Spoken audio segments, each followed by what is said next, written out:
Yang ketiga adalah positive mind. Nah, ini positive mind ini adalah pikiran yang positif. Nah, pikiran kita harus positif, jangan ngaco ya, dijaga. Karena dari penelitian yang saya baca, kalau tidak salah ya, kalau salah nanti boleh diralat oleh teman-teman semua. Yang saya baca dari sumbernya saya juga lupa ya, saya dapatkan dari internet bahwa laki-laki ya dalam penelitian tersebut dikatakan mengolah kata-kata sehari 7.000. Perempuan 20.000, bayangkan. Ya, ini kalau saya salah mohon dimaafkan ya, ini saya dapat dari internet. Jadi 7.000 dan 20.000 ya. Artinya apa? Setiap hari laki-laki itu akan mengolah 7.000 kata.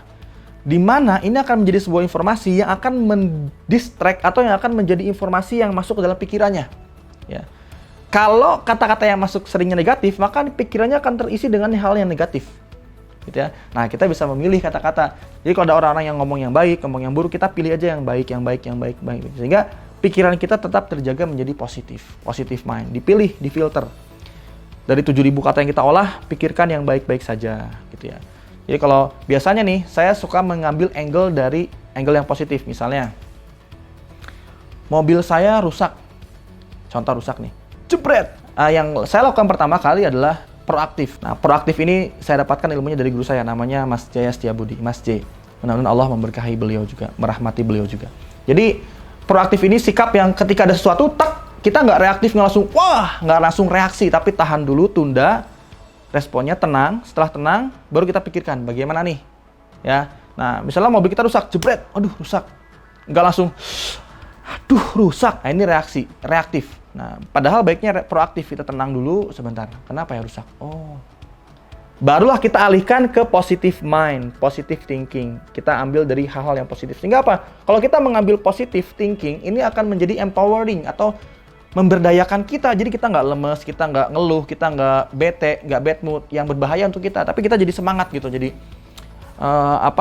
bisa mengkalibrasi bisa membuat kita menjadi lebih semangat, nggak jadi lemes ya.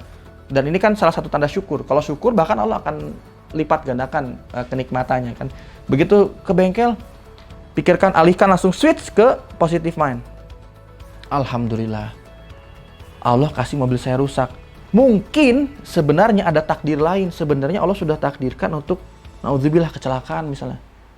Lah karena mungkin doa dari orang tua, entah dari doa dari tukang parkir, doa dari teman, doa dari siapa kita nggak tahu. Akhirnya doa itu dijabah, terus kecelakaannya Allah ganti musibahnya dengan yang lebih ringan.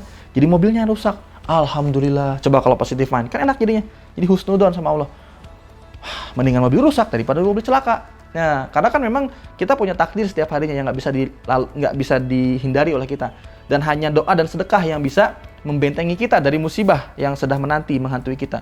Mungkin dari doa orang tua kita atau dari siapa kita nggak tahu. Akhirnya tabrakan ini dialihkan oleh Allah, musibahnya tetap jadi tapi dikecilkan efeknya. Jadilah mobilnya rusak. Alhamdulillah, kan positive mind. Akhirnya jadi apa? Jadi tenang, jadi semangat, jadi empowering, nggak jadi aduh kenapa sih mobil rusak, rusak, duit lagi. Nah, akhirnya ngeluh terus, ngomong yang jelek, akhirnya positif, nggak keganggu. Ke bisnis pun akan keganggu, nanti nggak fokus. Mau bisnis jadi, di mana seorang pemimpin, ya, pebisnis itu adalah pemimpin ya, karena dia memimpin dirinya sendiri, memimpin timnya. Kalau pemimpinnya udah negative mind, wah, udah berantakan tuh. Kantornya misalnya tiba-tiba, misalnya omsetnya menurun, wah, udah negative mind. Halah, udah ngeluh terus, ngomongnya udah ngoceh kemana aja. Ya, gimana timnya? Pimpinannya aja ngeluh terus, gimana timnya? Benar nggak?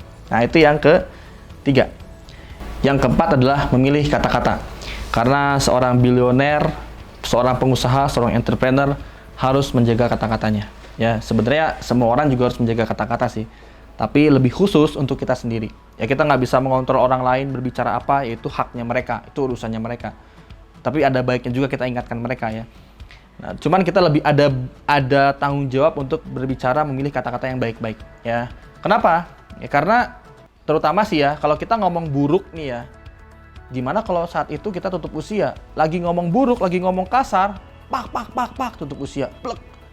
Naudzubillah, summa naudzubillah. Padahal kita pengennya pada saat tutup usia kan dalam mengucapkan kalimat la ilaha illallah Muhammadur Rasulullah gitu ya. mengucapkan kalimat syahadat kan, sehingga bisa jadi husnul khotimah. Nah, gimana kalau meninggal pada saat dalam keadaan bahasa kasar, kata-kata binatang yang keluar, naudzubillah, subhanallah. Dan ini bukan entrepreneur yang baik. Gimana kalau kita misalnya punya tim, kita ngomongnya kasar mulu ya, bahasa kehewan terus. Orang sakit lah, menerima juga nggak enak. Ini suasana jadi panas di kantor, misalnya kalau Anda punya kantor gitu ya. Begitu ya. Nah, itu memilih kata-kata yang baik. Ya, jadi pilihlah kata-kata yang baik. Ini juga harus salah satu skill yang harus dimiliki oleh setiap pengusaha, mengontrol kata-kata, ya, yang baik-baik semuanya dan harus dipahami oleh orang lain. Maka tenang, jangan gerusuk-gerusuk, ngomongnya coba dibuat lebih ini lagi dibuat lebih bijaksana lah gitu ya, jangan sembrono gitu ngomongnya.